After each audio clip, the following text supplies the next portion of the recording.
First mag through the Arex Delta. See how it is. See how she runs.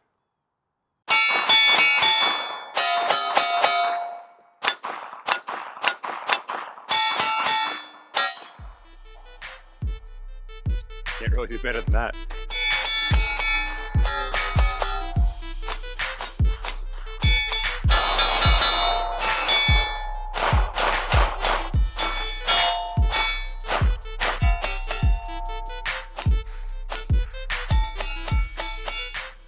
Welcome back, everybody. Today we're going over this little pistol that I have in my hands right here and that you guys saw me shooting throughout the intro. This is the Arex Delta. So I'm sure some of you guys out there who are watching are familiar with the Arex brand. It used to be Rex. Regardless, they've been making pistols that are known, at least in the United States anyway, for being extremely durable, extremely reliable guns. And they've been making them over in Slovenia for years. They've been making military weapons in the same factory. And for folks who haven't seen it, there's a lot of YouTubers that got invited over there. It wasn't me, is what it is. Got invited over to the factory to check it out. And it's kind of like a good mix of, like, you know, newest CNC machinery, newest polymer injection molds, all of those sorts of things, combined with some old-fashioned hand fitting. So kind of cool in that way. But the videos are online if you guys want to see the factory and where these things are coming out of. But looking at it, looks very similar to the Glock 19 in terms of feel. It feels similar as well, with the exception of not having the Glock grip angle.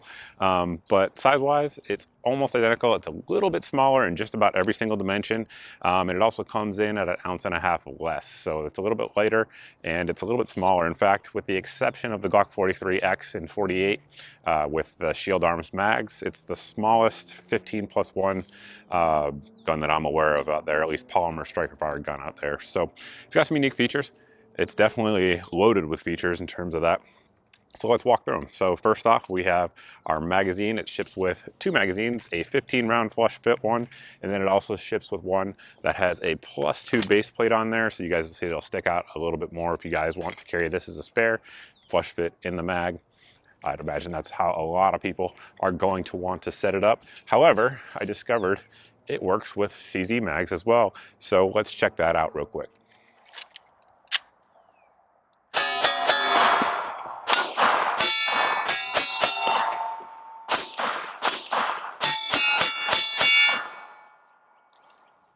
In terms of feed, function, reliability, locking the slide back, those sorts of things, haven't had a single issue with those CZ mags, and I've tested 3 of them throughout this review with it. One thing I will note, though, is that they don't quite fit up against the actual grip, which is perfectly fine when you're actually shooting it.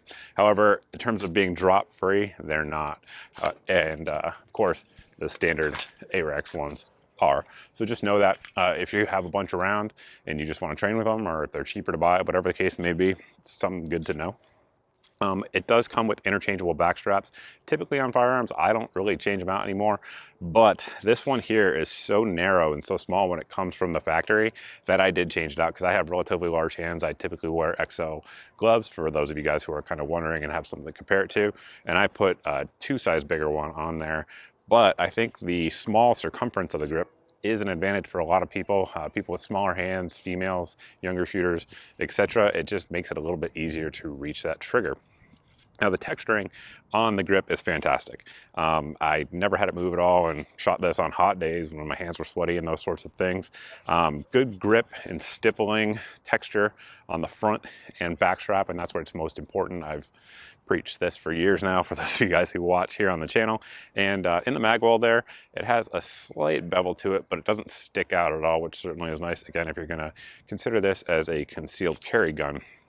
Moving on up, our magazine release is ambidextrous, and I typically don't like ambidextrous mag releases because they're very easy to accidentally get bumped, either with your shooting hand hitting it, or if you have it on an inside the waistband holster and you just kind of come up against something and bump it, it could knock your mag out. However, these ones are really low profile, so the advantage of that is that it's almost impossible for these things to get bumped. I mean, you can mash on it and nothing's going to come out. However, the downside there is you really have to make sure you get good leverage on that mag release in order for it to release. So continuing on forward, we do have an ambidextrous slide lock slide release. The whole gun's ambidextrous, so point that out so all you lefties out there can rejoice.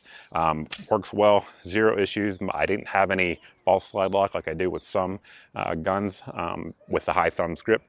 Not an issue at all. It's very low profile, again, kind of keeping with the theme. Trigger on the gun is pretty good.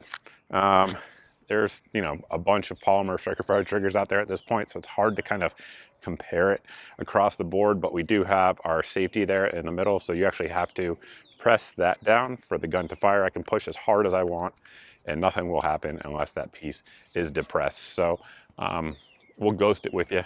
Got this take up there, and then we hit a wall. At that point, it's very crisp. It's, I mean, much more crisp than your typical Glock trigger. It's even a little bit crisper than the Gen 5s for those of you guys that are familiar with that.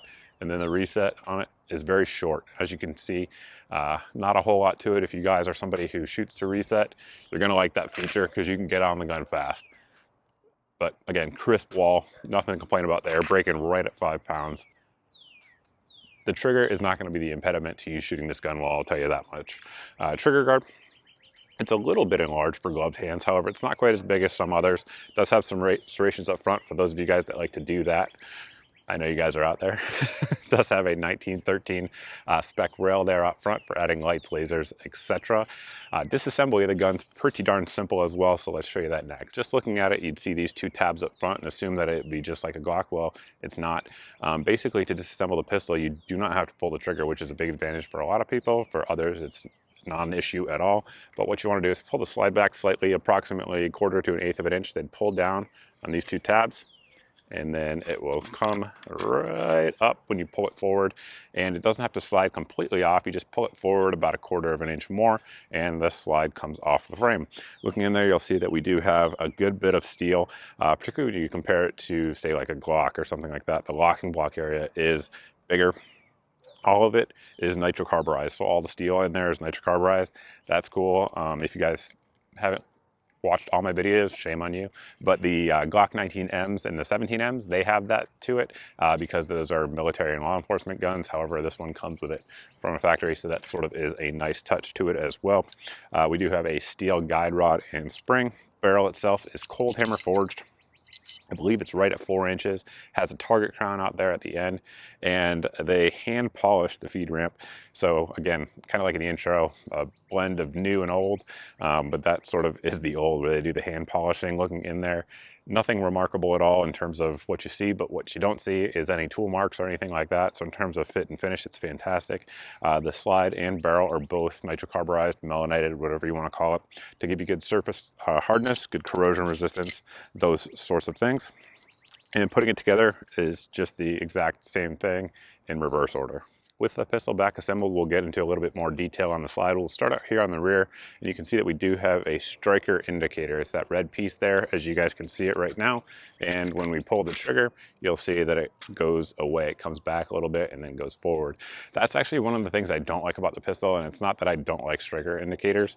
It's perfectly fine that it's there. However, with these sights, which are all metal, by the way, which is great, we have this serrated square notch there on the rear with a good ledge for one-handed manipulations. There's no issues running it off a belt or anything like that.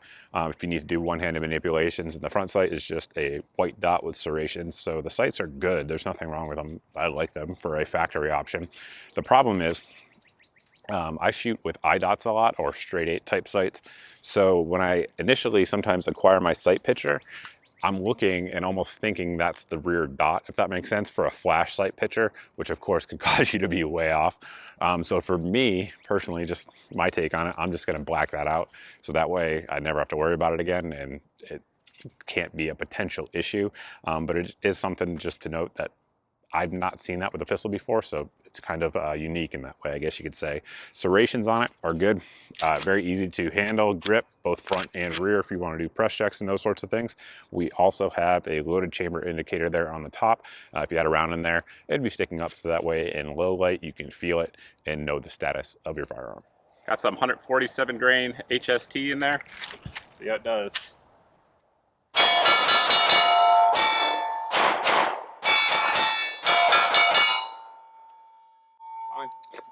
at this point, I think we've covered all the important features of the gun outside of reliability. So this gun has right about 800 rounds through it at this point.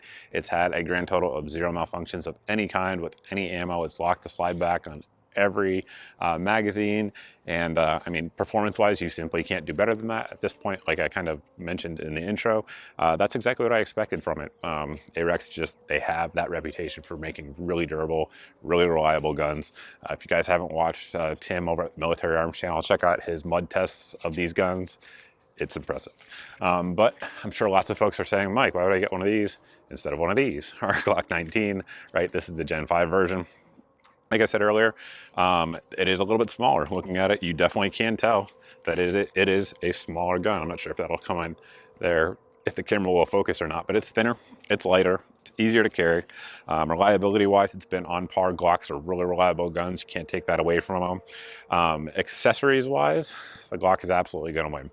You know, aftermarket sites, they do make them for this gun. However, everyone makes it for a Glock, right? The same with magazines. If you want, you know, your extendos and all that stuff that you get with Glocks, yeah, it's definitely going to beat it out in terms of those things. However, the holster availability is nice. And of course, this one comes with an inside the waistband holster, as of right now anyway, which is a bonus. But again, if you want light bearing ones, pretty much every one of the Glock 19 models out there will work with this gun, at least that I'm aware of and that I have personally tried. The big advantage of it over the Glock is definitely going to be price point. So right now, with the code on your screen, for my channel viewers, this gun's coming to market right at $400, which is just a ton of gun for the money. This, like I said, this type of pistol really is the do-it-all. You know, the default reaction, or the default answer, I should say, for a lot of people when someone asks, I want a gun, and then the person responds with, what do you want it for? And they say everything. A lot of people say Glock 19.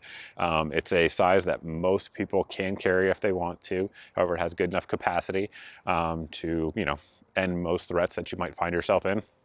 Additionally, it shoots well. It's not an impediment to your ability to shoot it in terms of size and weight and those sorts of things. All of those things hold true for the Arex Delta as well. Again, I don't really have a downside to it. Outside of that little striker indicator, it's a solid gun. I would feel very comfortable carrying it, using it as a home defense pistol, any of those sorts of things. So I think that pretty much sums it up. If you guys have any questions about the pistol that we didn't cover here, by all means, you can post them down below in the comments section. However, if you actually have a question that you need answered, the best place to reach me is over at my Facebook page. I do get to everybody over there. Sometimes it takes me a couple days, but I actually see those messages, whereas on YouTube in the comments, I don't always see them. So that's, again, the details on contacting me. If you guys aren't subscribed to the channel and you like this type of video, go ahead and hit that subscribe button. If you are and you haven't seen 2 to 4 videos a week coming through in your subscription feed, make sure you hit the notification bell. If you've done both of those and you're still not seeing it, you can sign up for my email list. I only send 1 email out at most per week, and it has all the videos since the previous email, so that way there's no social media giant between you and me in terms of what you guys see. So that's pretty much it. Thanks for watching. Thanks for subscribing, and we'll see you in the next video.